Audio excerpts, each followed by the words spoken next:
वंदनीय श्रीयम गुरुजी, आपको मेरा Namaskar, शब्द Ashirwad, कोटि कोटि प्रणाम। Namaskar. Have a good day, good morning. Yes. So, Guruji, would you like to say a few words as part of your opening remarks, or would you like us to step into the questions? You Guruji? can straight step into the question. Namaskaram Guruji. Namaste. Okay. Namaskar. Okay. Om Shri Krubhyo Namah.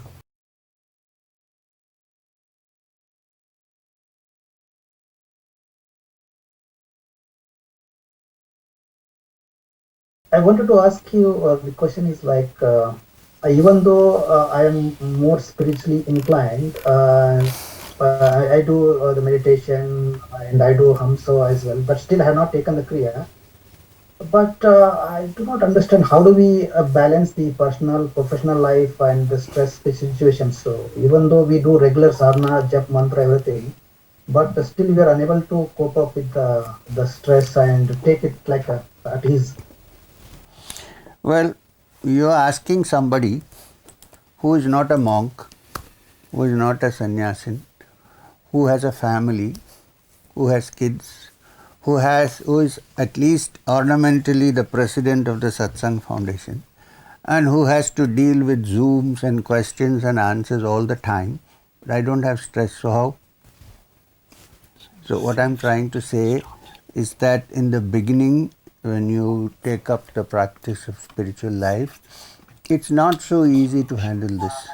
But as you go along, as you learn that no matter what happens, ultimately the most important thing is to keep your mind at peace. What is the meaning of Sthita Prajna? In the Gita, when the word Sthita Prajna is used, if the prajna is not disturbed, so what is the use of Sthita Prajna? Which simply means that it's quite natural and normal for people to have stress and to go through difficulties in life. Don't think one can go to the Himalayas and sit in a cave. It doesn't work. At least nowadays it doesn't work. It's like somebody sent me a book in which there was a picture of a man sitting in a cave in the Himalayas and meditating. And he claims that he sat for 7 years alone and meditated. Who took the photograph? You see what I mean? So, spiritual progress in this century onwards is how you can move forward in the midst of this Kurukshetra that you're in. We're all in the same stage as Arjuna. What is the first chapter of the Gita? Arjuna Vishada Yoga. The yoga of Arjuna in trouble, in sorrow. So, you cannot escape from this while being in it to keep your mind balanced. And one of the main reasons why we get stressed, it's not because of our career, it's because of our ego. If we can sort that out in some way and begin our day saying that I'm going to learn new things in life, I may not know everything. Life will be much better. And when someone is trying to be rough with you and trying to trouble you all the time, keep this in mind that even that person, in his heart, there is a divine spark. And therefore you say that while you have to deal with it, I'm not saying you shouldn't deal with it and be passive, but say to yourself that even inside this there is a divine spark, so I shouldn't hate, dislike, or get stressed up by this. Maybe this is the way I'm being trained to improve my spiritual life. If this is done, then you become a Sthita Prajna. You know, and are you married? Yes, I am married. You're married. Yes, So the finest dressing up for the ego is at home. There is no better person who can cut your ego than your own wife. So when this happens, take it nicely. Don't get agitated. Don't get worried. Be a Sthita Prajna. I'm a married man myself. Okay. So all I'm saying is, if you started meditating, it's a wonderful thing. Don't expect miracles to happen immediately. Continue with it. Nairantariya abhyasena is what Patanjali says. And as you continue, and keep in mind that you need to be free and your mind should be relaxed in the midst of all circumstances, not by changing the circumstance, but in the midst of all circumstances, then you learn how to carry on with spiritual life and material life. Believe me, the new civilization that's going to come now is a civilization where people will live in the midst of the world and still be spiritual, not run away from the world and be spiritual. So we have to tackle it as it comes. There is no blanket statement I can give you on how to handle this. It's a day-to-day affair. But rest your mind in your heart. Derive energy from it and then walk out into the world every day. I'm there. Thank you, Guruji. Yeah, thank you, Guruji. And one more thing is like recently I'm getting a lot of body oscillations, Guruji, when you do meditation. That's okay. For some time it will happen because your nerves may be, your channels of energy in your body may be blocked. Once that block is removed, it will cease. Because the aim of meditation is not to oscillate, but to be still. Right? So, also it happens because people see others meditating and doing all kinds of funny things, so you think I should be left behind. So, just relax. The aim of meditation is to be calm and quiet. Have you seen pictures of rishis, ancient times meditating? Are they oscillating or are they sitting quiet? So, ultimately that's what is essential. But without your knowledge, if there is an oscillation taking place, it's because your channels are being cleared. When that happens, then you will settle down. Don't worry too much about it. Yeah. Okay. Continue.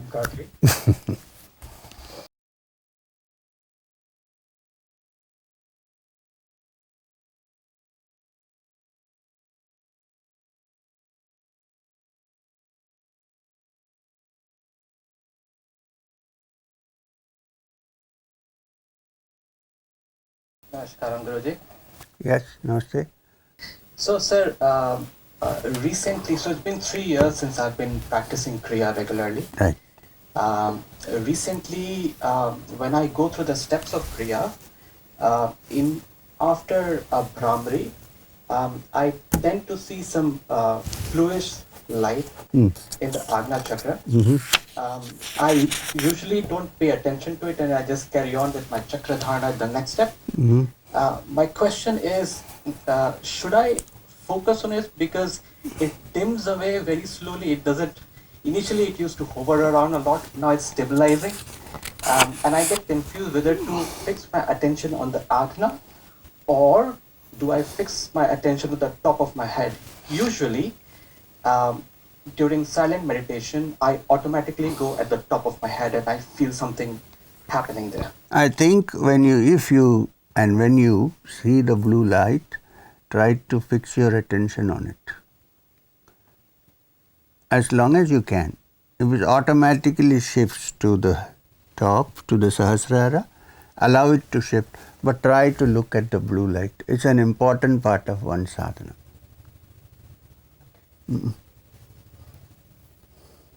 Thank you so much. Welcome.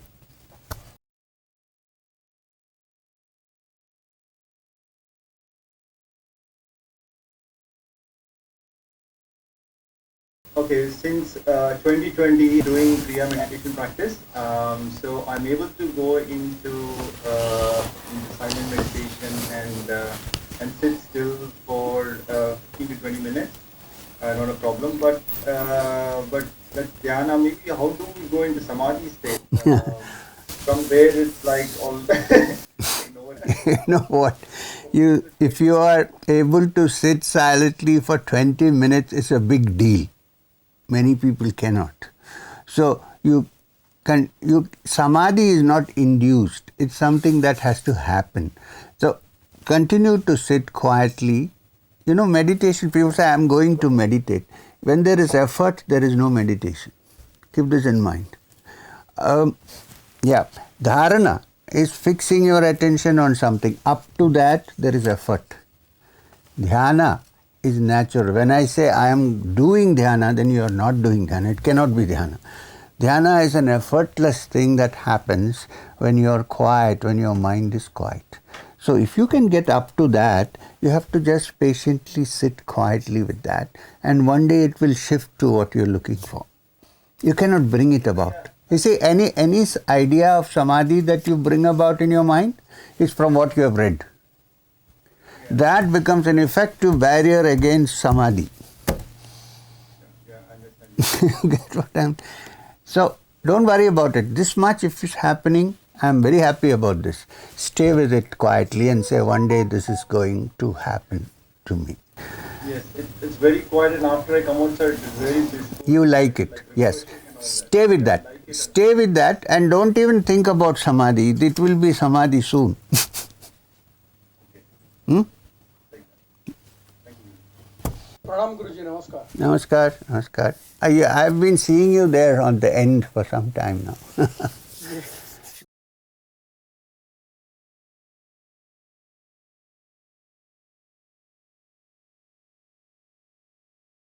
Lately, some psychedelic plant-based preparations such as Ayahuasca and peyote, etc., are being discussed more and more.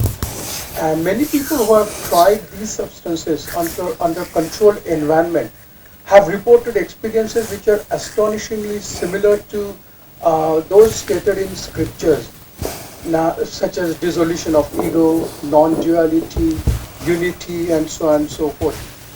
My question is what is the usefulness of these experiences induced by the plant-based preparations, and what is the difference between altered state of consciousness achieved through these preparations and through enlightenment or through yoga reaching enlightenment or realization? I am yet to see a person who has been using this who has had a permanent change of mind. Yes, psychedelic experiences can come through cannabis, it can come through LSD, it can come through that mushroom, whatever you're talking about, and so on. But it's not a permanent change of mind. It's merely an experience caused by a chemical combination that is into your bloodstream. So, like for instance, when you are meditating, if you say I'm blissful, it means a little bit of serotonin is being injected into your system by the pituitary gland. This is why you feel very nice. So while it is chemical, but it is happening not through the use of chemicals, but internally. From our point of view, in the yogic path, no external substances are allowed, because they might create some kind of a psychedelic experience, but it's not a permanent change of the human being. Temporarily, yes, but not permanent. And if one thinks that maybe temporarily, if it happens, it can become permanent, I'm yet to see anybody who has attained permanence in this using these things. I know a lot of people. There are many young people I meet who say we are into... In fact, there are some people who practice severe yogic disciplines and then take to the smoking of cannabis and so on. Usually they come to me saying, now I'm in a mental state, where do I have to go? I say, go see a psychiatrist. So from our point of view, it's not advisable to try this. You said controlled conditions. It is very difficult to find controlled conditions because it is so easy and so enjoyable that very soon there is no control. One then is no more meditating, but is only caught up in the experience. The highest state of Samadhi, according to yoga, is where there is no experiencer, there is no what is being experienced, there is no I that is sitting there experiencing something. It's gone. The true Samadhi, yogic Samadhi, is when there is no meditator and there is nothing that he is meditating upon. Everything becomes same, and it is not based on experience. When you say experience, it's a psychedelic experience. A psychedelic experience is only an exaggerated version of your sensual experience in this world. The only difference is it is internal, this is external. But it still is an experience. And here, all the more problem because it is induced experience.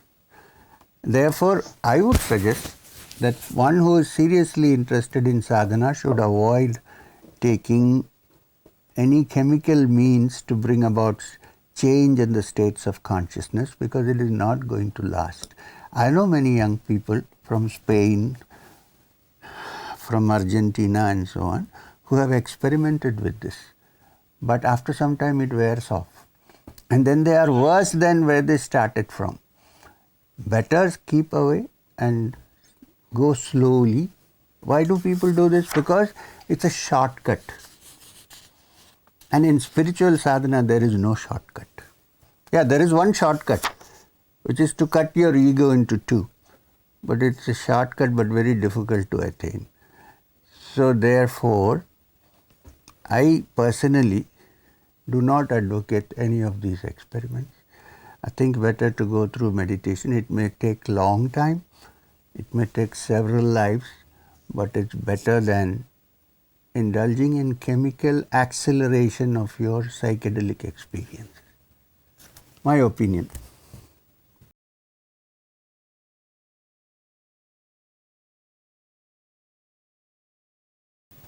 Thanks, man. Thank you for all your books. Like your books inspired me to start into the path. We are like practicing for a couple of years.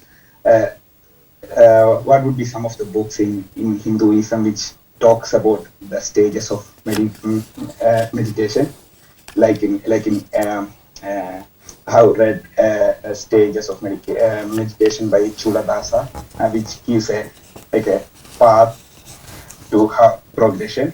So if there is any books in like in our tradition, which What are the books that you have already read? the stages of meditation by Chuladasa, and read some suttas here and there of Majjhima Nikaya Sutta, where it talks about dependent origination and stuff. So I started with that meditation and currently doing loving kindness. Yeah. Yeah. Okay. So in this field, there are a couple mainly because of a lack of a guru. So I try to read more books to sort of like help me in the progression. Books are all right. You should. It will be interesting to read books because, especially, you don't have someone to talk to all the time in spiritual matters. Other things you will get many people. So, my suggestion is that I think you should start reading one, the Yoga Sutras of Patanjali.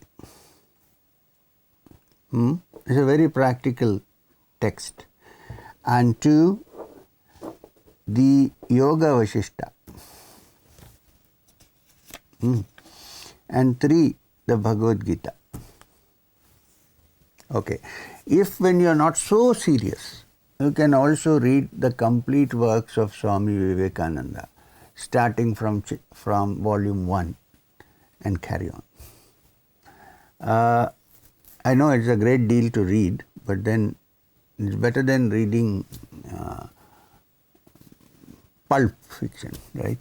So, here are my suggestions. Yoga Sutras of Patanjali, translation. There is one beautiful translation by Swami Vivekananda. It's brought out as Raja Yoga by the Ramakrishna Mission. Then I have translated and commented upon the Patanjali's Yoga Sutras. It is called Yoga Also for the Godless.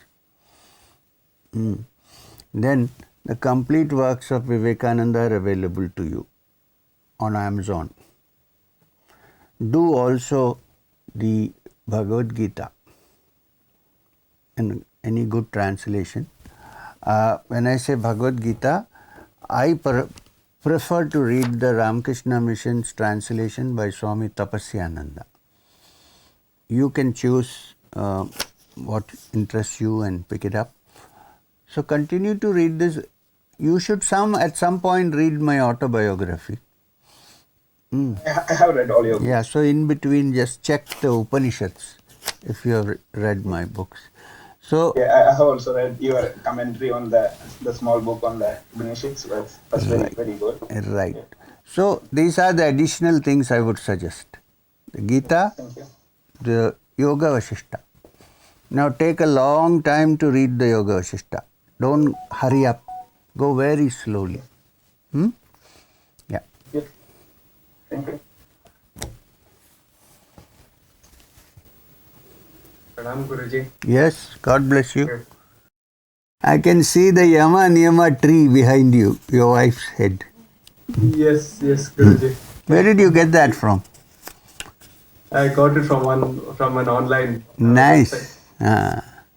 Okay, Yeah. okay.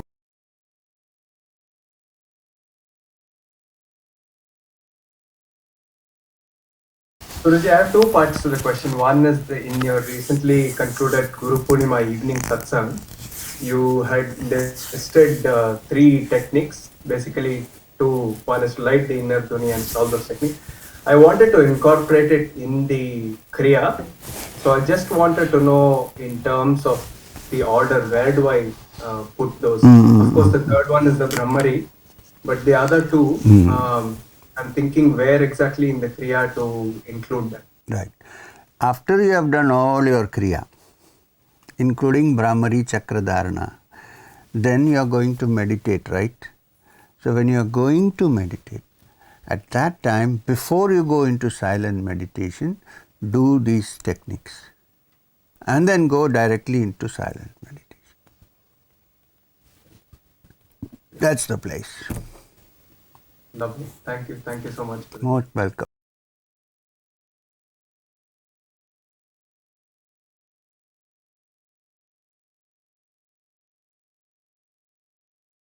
Second part of my question Yes. is mainly around in some of your satsangs, Guruji, have alluded to there being some unseen beings sharing the earthly realm with us. Although we have no direct experience of it, I've read and heard stories of these being capable of influencing us either positively or negatively. So purely from a sadhaka's perspective, is it possible to get the help of these people to elevate ourselves in a spiritual path? Now, two parts to your question. Since you are already, I am sure, chanting the Guru Mantra, right? Yes. So there is no chance of negative influence. Forget about it. If they are beings or not beings, don't worry. There will be no negative influence because already the Guru Mantra is with you. Positive. If you need help on when it is required, automatically for a person who does Kriya, they are available to you for help. You don't have to ask. Wherever we are meditating on Om, we are meditating on the ultimate Shivam in the Sahasrara. Now, when I say there are other beings who might help you, the negative aspect is come because sometimes they may not, for people who can see, look very good looking. But that doesn't mean that they cause harm to you. If you have Shiva as you worship Shiva, if you go to the Shiva Purana, you will find that all the Ganas of Shiva look like ghosts and ghouls. But they are his Ganas, which means helpers. So, the moment you really want some help from such beings, after chanting the Guru Mantra, before you go to meditate, chant Om Namah Shivaya. You don't have to pinpoint. There are 108 Ganas and you can't point everybody's name and chant. Their mantras will go on forever. So, if you simply chant Om Namah Shivaya and ask for help, you will get all the positive help that is required. As far as negative is concerned, you need not worry at all because you are already doing the Guru Mantra. I hope I have answered your question. Absolutely, Guruji. Absolutely. And it's a nuisance if you actually want to see some of these ganas, and then it's not good for you. Better to do it this way. Absolutely. Thank you so much, Guruji. So wonderful to see you. Thank you. Bless you. Thank you. Who is there? In between there is someone.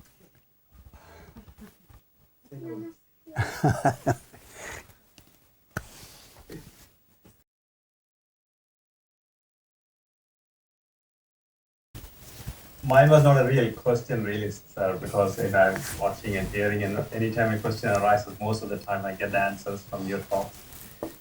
But listening to you, every time you describe your relationship with Babaji, and episodes, I can always sense an amazing sense of love and affection he had for you and you have for him. My question was this: as sadhaks, we are all spread out so far away in various parts, can't come to Madanapalli all the time. What can we all do to be able to? Are we really so spread out? Are we really so spread out? Don't you think that we are all in one part of everything? Huh? I'm not there yet, sir. We're not really spread out. I'm with you, you're with me. It's not like that. It's just that, physically, you may not have the opportunity to. Well, what can we do about that? I don't know what to do about that. So all I can do is come more often to Australia. Not possible. You know what happened last time I came? I was the last man to fly out of Australia. I was about to go to Sydney, and then I said one night I got up, Sharad knows. I said, look Sharad, let's book back. I need to get out. Thank God, because that was the last flight coming out of Melbourne. Oh no, that doesn't matter. We can come again. That's not the problem. So nobody is stopping you from coming here if necessary. And it need not necessarily be that you personally meet me when you come here. That's also not required. The presence is always there here. So, but don't forget that the presence is also there. It's not as if you are cut off from me, nothing like that. You have taken Kriya once, you have taken Guru Mantra once. Actually, even if you run away, I will haunt you till you attain whatever you have to attain. Many lives, please believe me, I will haunt you. So don't worry about that. I'm always there. Finally, you'll got so fed up of me, you'll say, why is this guy always looking? Not in a bad way. Yeah. Not in a bad way. No. My heart is full. Thank you very much. So don't worry. The question was partly, and I thought. I know. I know you are you were kind of invoking me to say this, and say this to your wife also. She's not there. I can't see her, so tell her. Okay. Namaste, sir. Where are you? I can't see you. പറഞ്ഞത് കേട്ടല്ലോ പിന്നെ not to worry എപ്പോഴും ഉണ്ട് അതിനെപ്പറ്റി വിഷമിക്കണ്ട See you. Maybe I'll see you this next year sometime.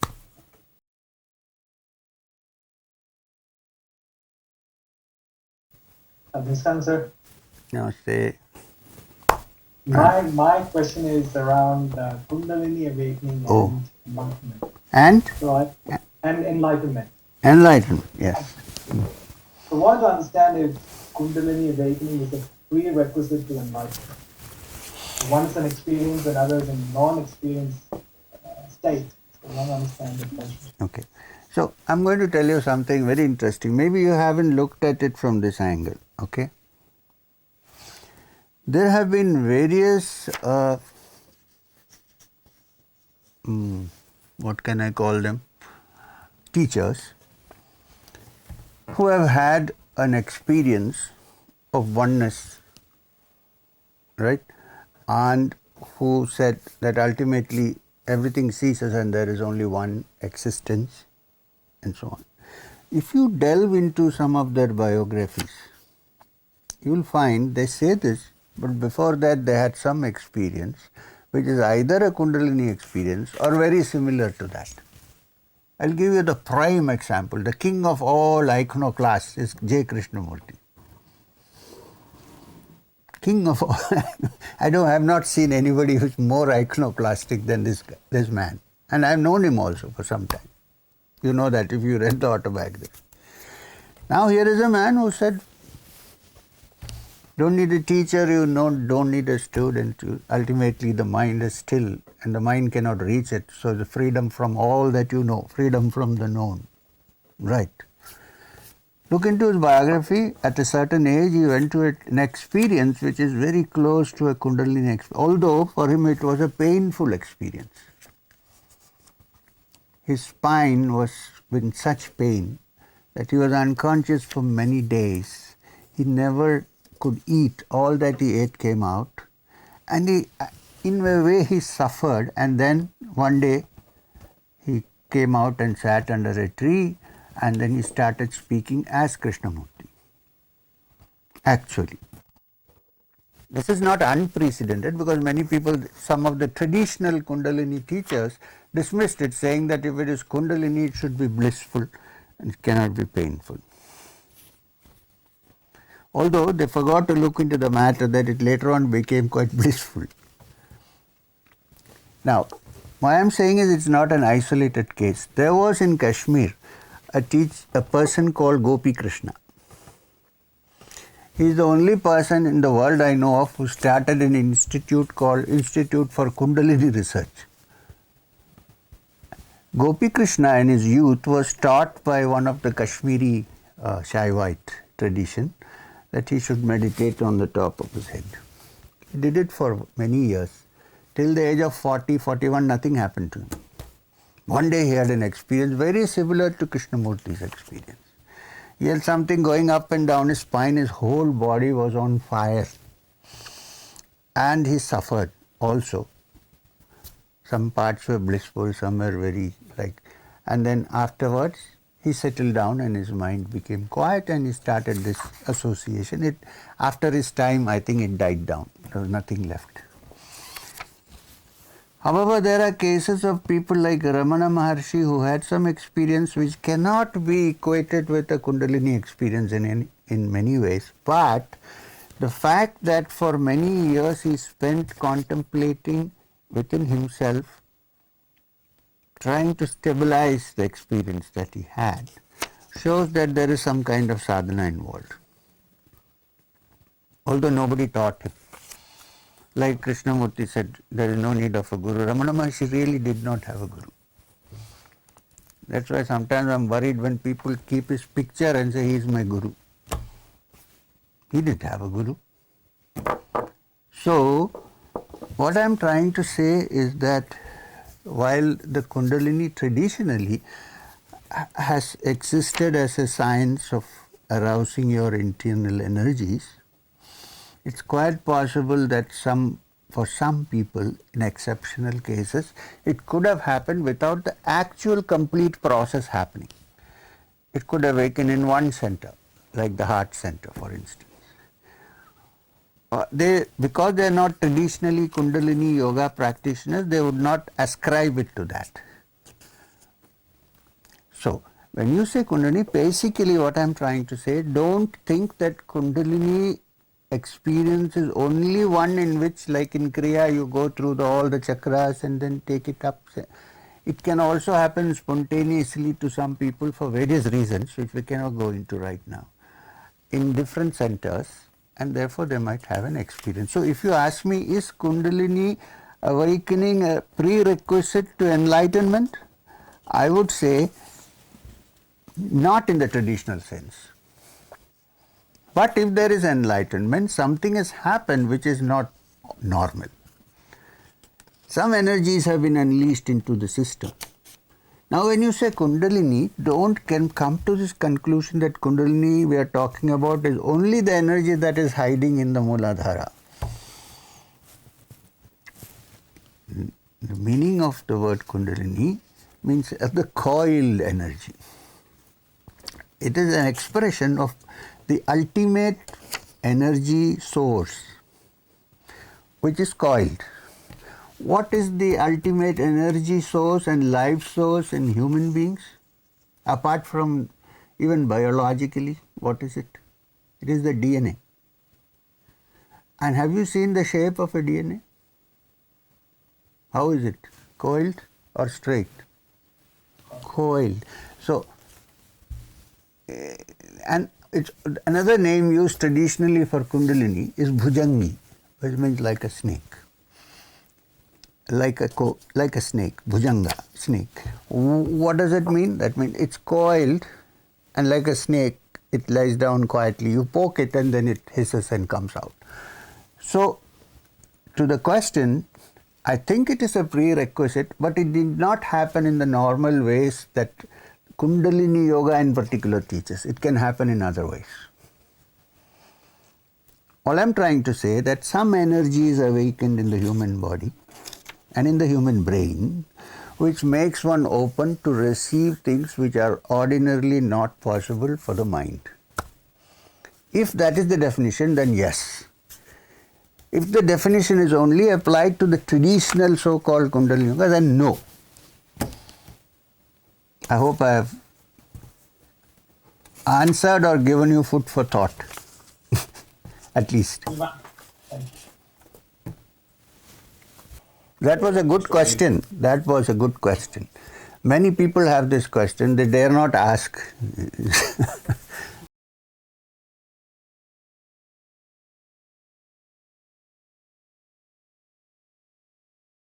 Namaskar, Guruji. Namaste. Thanks. Very fortunate to be here. I haven't taken Kriya from you. I wanted to do that this January, if possible. And my question is, Guruji, I heard on a few of the talks, like there is something called as enlightenment and there is something called as transformation. A person, an enlightened person need not be a transformed person.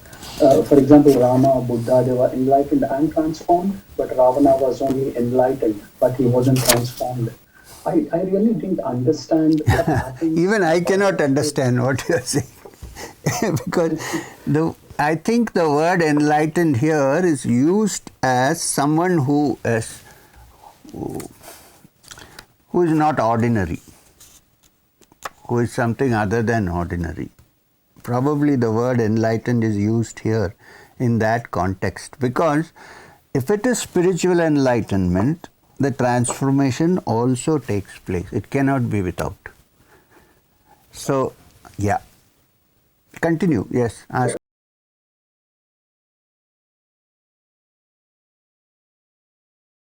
Can a Kriya help me to have these changes within me, like permanent changes, like within the mind or the brain, Yes. Now, yeah. So when you say Kriya, it need not necessarily mean the Kriya that I give. It can be any technique. According to Yoga Shastra, a Kriya simply means a technique. You know, Yoga Sutras of Patanjali is normally not associated traditionally with Kriya. But it is, because when Patanjali in the Sadhana Pada, that means the exercise, the chapter on practice or sadhana, does not describe his yoga as Ashtanga Yoga. Patanjali himself calls it Kriya Yoga. Read the first verse in the sadhana chapter of the Patanjali's Yoga Sutras. Swadhyaya Ishvara Pranidhana Kriya Yoga, called Kriya Yoga. So, Kriya simply means a method or technique by which gradually the body and the mind and your energy channels are transformed until you reach the state of enlightenment. This is the meaning of Kriya. If you want a definition for enlightenment, nobody can give you a definition of enlightenment. I can only say that you realize during this whatever happens, that one is always free.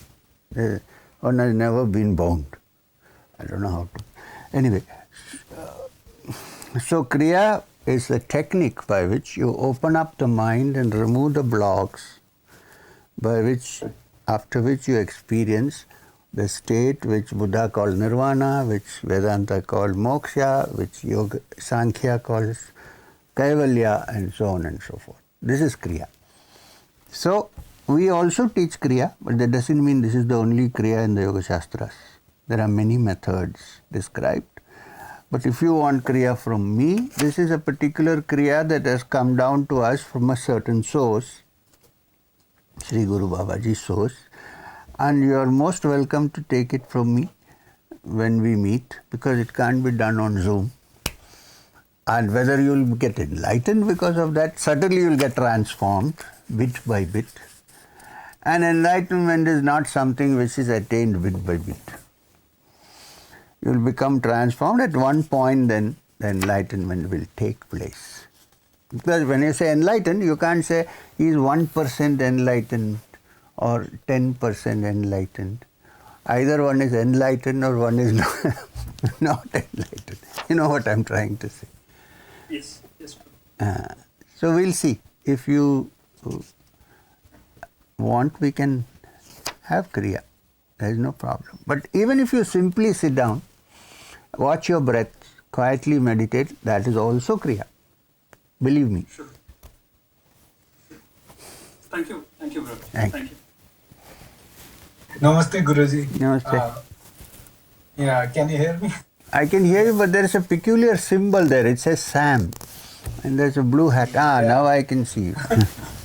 My friends call me Sam. Yeah, over here. You just have to put an I at the end, it becomes Sami.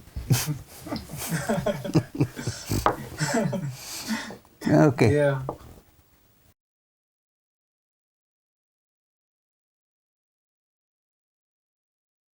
So, actually, I think my question has been answered, but like, it's about the ego thing. I have written a long thing, which I can't remember because it was a week ago. So, the main thing is that I feel like I do most of the thing driven by ego. I can see it, but I can't control it or remove it. Like, sometimes I can see it and I can't control it. I want to control it, but it will be worse. May I say something? Yeah. May I suggest? Yeah. You cannot control it. You cannot control the ego. You can only see it. So, what I'm trying to say that if you feel it's causing you problems and you want to be free, suppose, and you want to be free of it, the solution does not lie in controlling it or trying to push it or anything. The solution lies in actually seeing it as it is when it is working in daily life. Because unless you study it properly, instead of trying to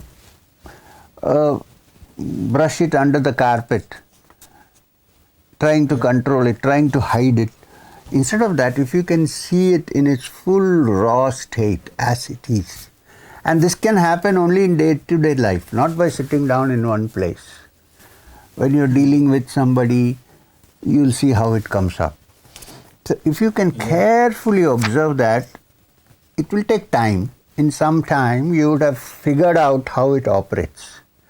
When you have figured out how it operates, how to get rid of it will suggest itself to you. In fact, when you recognize it fully, it goes off by itself. My experience. You know, the reason why it remains is because we are trying to push it out. You cannot push it out. When you are trying to push it out, your ego is becoming stronger. One part of your ego is becoming strong and you're saying, I must push out the other fellow. So you might have pushed out one part, the one part remains. So if you, instead of that, watch yourself, not in meditation, not when you sit down to meditate, but when you daily life, if you can carefully watch yourself, every moment you take, every thought you have, every time you interact, in interaction with others, what is happening, then you have studied the ego fully. You have the full picture of the ego. When you have full picture of the ego will run away from you. You have to do nothing about it. Because it figures out that it's an addition, it's not real.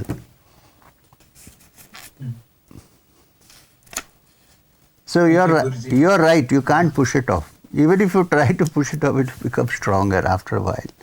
Instead, watch. I feel like next time, I feel like it's more stronger. Exactly. I'm more angry with that person. Exactly. So I'm saying now in interaction with whoever, whatever, situations, persons, watch yourself carefully to see how it is working.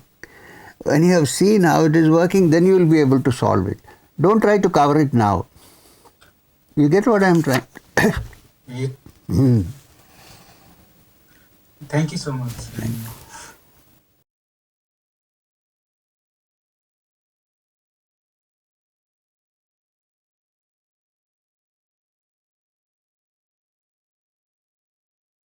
Namaste, sir. Namaste. Namaste. Sir, is there any way to get rid of our samskaras? And another question is, sometimes when I'm conscious in my sleep, I feel like somebody is touching me. Is that just hallucination, or Somebody if is there is any somebody. somebody is touching me? Like yeah, I feel the touch in my body. Like I have felt it many times. I feel the real touch, like somebody is touching me, but nobody is there. Did you It has get happened many times. do you get worried about that? No, sir, I don't get worried. No. So what is your first question? So my first question is, how How- can we get rid of samskara? Yes. Conditioning. How Condition. can we get rid of it? Yeah. So for that, the first step, a practical step, is to sit down, take a piece of paper and write down what are the samskaras that I want to get rid of. You cannot get rid of good samskaras, they are good. Write down what are the samskaras that I need to get rid of, which are negative, which are preventing me from expanding my mind, which is causing injury to others, because there are some good samskaras, like you like to do good to others. These are good. Don't do anything to them. They have to be there with you. So write that down and one by one start tackling them. Not all together. It's not possible. One by one. Sir, how do we tackle them? Through Yes. Sankalpa Shakti?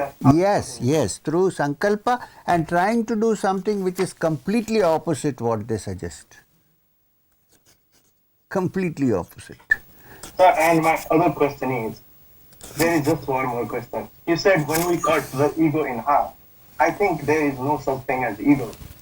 There is just samskaras operating, that's what I think. Right. And So, it's all automatic. It's like we are robots. It's all happening.